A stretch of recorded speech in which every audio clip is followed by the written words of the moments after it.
Oke, sebelumnya kita sudah bahas tentang step 1. Inti dari step 1 sebenarnya adalah mengidentifikasi masalah, menemukan penyebabnya, dan menetapkan hasil akhir yang menjadi target dari program intervensi yang akan dikembangkan.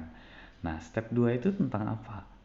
Step 2 itu adalah tentang merumuskan change objective atau perubahan-perubahan spesifik yang perlu diwujudkan untuk mendapatkan hasil akhir yang sudah kita tetapkan di step 1 sebelumnya.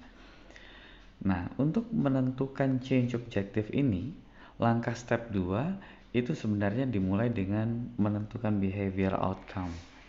Nah, misal ya, kita angkat masalah kematian akibat stroke yang tinggi di step 1 sebelumnya.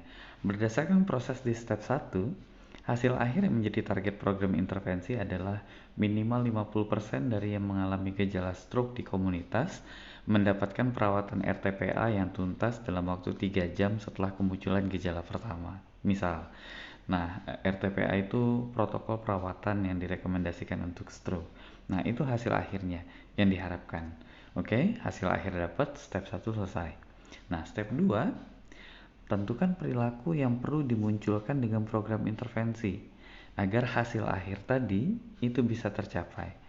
Agar minimal 50% dari yang mengalami gejala stroke di komunitas bisa mendapatkan perawatan RTPA yang tuntas dalam waktu 3 jam setelah kemunculan gejala pertama.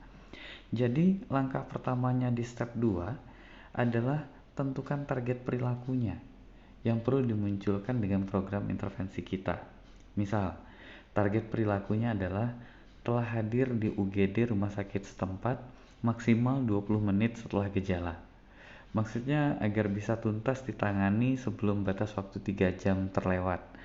Nah, kalau lebih dari 50% yang mengalami gejala stroke di komunitas bisa hadir di UGD rumah sakit setempat maksimal 20 menit setelah gejala, maka hasil akhir yang diharapkan tercapai, yaitu lebih dari 50% yang mengalami gejala stroke bisa menerima perawatan RTPA dengan baik. Itu yang dimaksud dengan menentukan behavior outcome, perilaku yang perlu dimunculkan dengan program intervensi agar hasil akhir yang diharapkan itu bisa tercapai. Nah, ini langkah pertama dari step 2. Setelah menentukan behavior outcome atau perilaku yang perlu diwujudkan untuk mendapatkan hasil akhir, langkah selanjutnya apa? Langkah selanjutnya adalah tentukan performance objective. Apa itu? Performance objective itu perilaku-perilaku kecil yang perlu diwujudkan agar perilaku besarnya tadi itu bisa terwujud. Misal, membandingkan gejala yang muncul dengan gejala-gejala stroke supaya tahu itu gejala stroke atau bukan. Nah, perilaku kecil ini kan dibutuhkan agar perilaku besarnya, yaitu hadir di UGD rumah sakit setempat maksimal 20 menit setelah gejala tadi, itu bisa terwujud. Karena kalau tidak tahu itu gejala stroke, kan jadi nggak bisa datang ke rumah sakit. Nah, contoh lain, performance objektifnya adalah segera minta antar ke rumah sakit detik itu juga, jangan menunggu. Karena kalau nggak segera minta antar ke rumah sakit kan bisa telat dari 3 jam nanti dirawatnya. Nah, itu performance objektif. Perilaku-perilaku kecil yang perlu diwujudkan agar perilaku besarnya tadi itu bisa terwujud. Nah, setelah menentukan performance objektif, apa langkah selanjutnya? Langkah selanjutnya adalah membuat daftar determinan atau penentu perilaku. Determinan itu apa? Determinan adalah Determinan adalah faktor-faktor yang berkaitan erat dengan dilakukannya suatu perilaku.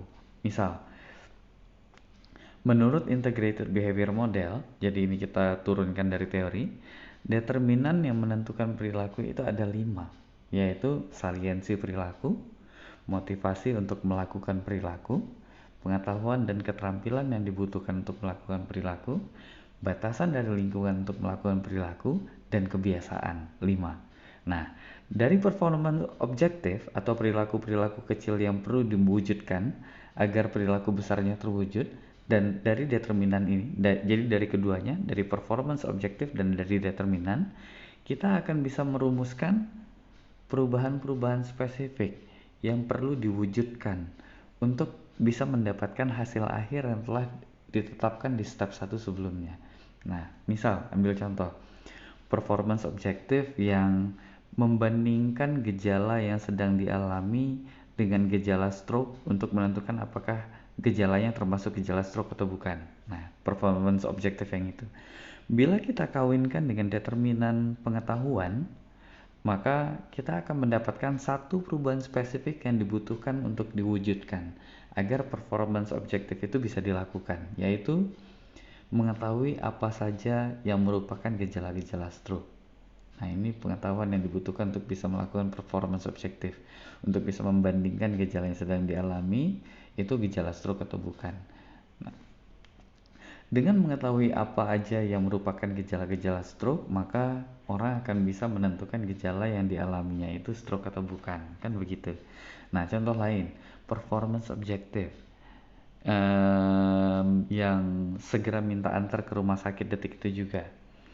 Bila performance objektif ini segera minta antar ke rumah sakit detik itu juga kita kawinkan dengan determinan motivasi untuk melakukan perilaku, maka kita akan mendapatkan satu lagi perubahan spesifik yang dibutuhkan untuk diwujudkan agar performance objektif itu tadi bisa dilakukan, yaitu mau segera minta antar ke rumah sakit detik itu juga. Kalau tidak mau minta diantar, entah karena nggak enak, takut merepotkan, atau karena merasa segera minta diantar, atau enggak, itu juga nggak terlalu banyak gunanya, maka kemungkinan akan nggak segera minta antar. Gagal tercapai nanti hasil akhirnya yang ditargetkan. Nah, dari ilustrasi tadi, artinya ada dua perubahan spesifik yang perlu diwujudkan dengan intervensi, yaitu satu, mengetahui apa aja yang merupakan gejala-gejala stroke, dan yang kedua, mau segera minta antar ke rumah sakit detik itu juga. Kedua perubahan spesifik yang perlu diwujudkan itulah yang disebut dengan change objective. Selesai step 2. Tinggal nanti lanjut ke step 3 untuk merumuskan metode dan strategi yang pas untuk mewujudkan perubahan spesifik itu.